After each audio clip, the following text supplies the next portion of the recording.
Hey everyone, welcome back to the channel, and today I have the overview for episode 3 of Moon Knight. Now this episode was absolutely amazing. This has to be the most amount of time we've spent with Mark rather than Stephen, because he did briefly pop up at the end of the episode, but I'll get to that later. Well, we start off back in the UK with Layla, and somebody who appears to be making her a fake passport, which she seems to do with little to no issue, so she must know Layla somehow. I think she kind of referenced to the fact that she was a relative. Couldn't really catch as to what degree, but it looks as if she's a relative of Layla's. Anyway, after that, we cut over to Cairo, where we saw Mark at the end of the last episode, and he appears to be doing some bad guy chasing through the streets of Cairo. Now, I do have one gripe about this chase scene.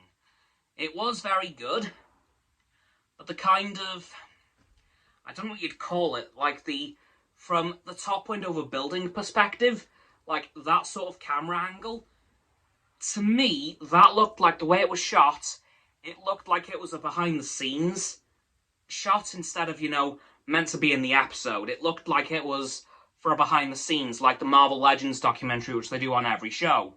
It looked like it was meant for that more than the actual show itself. So, my only real gripe about the episode there, but it just felt a bit out of place, and it did take me out of it a little bit, but the rest of the show and the rest of the camera shots pulled me straight back in. But it was just, if you look it up online, or if you watch it on Disney Plus itself, you'll probably see what I mean, because, yeah, didn't look too great in my opinion. Granted, it didn't look terrible, but it didn't look great at the same time. We saw many things throughout this episode. We met all the other avatars of all the other Egyptian gods, which was frankly really surprising and honestly kind of cool. We of course saw Arthur again, finally finding Ahmet's tomb, which is quite worrying, especially considering what happens at the end of the episode. But again, I'll talk about that later. But first, we head into Cairo to meet up with Anton, played by the now late Gaspard Ulliel, who appears to be a very interesting character, who I thought was initially going to be a sidekick to Moon Knight, but at the moment appears to be like an anti-hero situation with him. Well, I think by the end of the episode he's dead, so it doesn't really matter all that much. But I have a feeling that that'll be if you didn't see him die, he didn't die. And we didn't see him die, so he probably isn't dead. But moving on from that, we had a really cool scene of Mark and Stephen kind of swapping places. And at one point during the big fight, because there was a massive fight that broke out, because Anton was very protective of the tomb that Mark and Stephen were looking at. At one point, Stephen gets Mark to let him take back control of the body. And then Stephen gets impaled a few times. And then he says, okay, Mark, you know what? You deal with this. I'll come back later. And he does. He switches from Mr. Knight to Moon Knight pretty quickly. And then proceeds to absolutely destroy everyone. Yeah. Mark and Moon Knight is definitely a more powerful combination than Stephen and Mr. Knight. Although I think throughout the series, Stephen and Mr. Knight are going to pick up a couple of things from Moon Knight and Mark. Like, they're definitely going to pick up some tricks from those two, so very much looking forward to Stephen getting a bit more powerful. We also see Khonshu turn back the stars 2,000 years, I suppose, to kind of triangulate the position of where Ahmet's tomb would be, because, of course, only Arthur knows that location. The Moon Knight gang not so much, and Khonshu helps with that, because he remembers every night in history, and of course, within 2,000 years, the constellations do tend to shift a bit.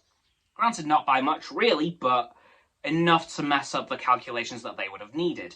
So he turned back time, which, unfortunately for Khonshu, ended up having to get him imprisoned by the other gods. Because they are now on a no-interference policy. Which, okay, not quite sure for the reasoning for that, but I'm sure we'll learn about that soon. Probably has to be in the next couple of episodes, because there's only 3 left, from what I understand. Could be a 9 episode, but I find that massively unlikely. But honestly, this episode, pretty damn good. I'll be honest, not my favourite of the three so far.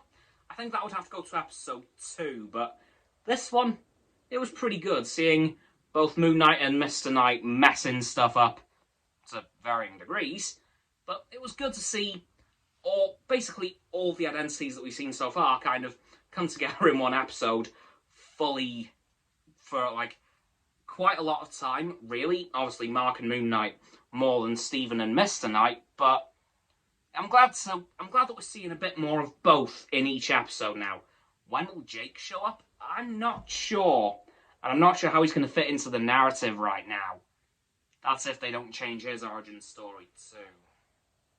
Because remember, Stephen's supposed to be a Wall Street investor, not an ex-London museum worker. So, yeah, I'm sure they'll bring Jake in eventually, but they'll probably change his backstory a bit, which I think they need to, really, because a taxi driver wouldn't really fit in right now. Yeah, no, that wouldn't really work, so we'll just have to see when Jake shows up. I hope he does. But yeah, that's going to do it for the overview of the 3rd episode of Marvel's Moon Knight. So, don't forget to like this video, subscribe to my Roxanne's and Frost's channels. Their links are in the description. My sub button is down there. Yeah, that big red one. Unless you've already subbed. That's great. Thank you for that, by the way. And once you've done that, don't forget to click all 3 for bell icons to get all 3 sets of notifications. Comment as well, because why not? And let me know what you thought of this episode of Marvel's Moon Knight, or if you've now been convinced to watch it. Once you've done that too, don't forget to follow me on my social medias. They'll be in the link tree in the description. Don't forget as well to check out Roxanne's website and Frost's Instagram. Their links will also be below my link tree in the description. And lastly, please, please, please, do not forget to share this video with all of your friends so they can join the infinite loop of a liking, a subscribing, commenting, following, and sharing, and around and around and around that loop. And I will see you guys tomorrow with another video. Goodbye!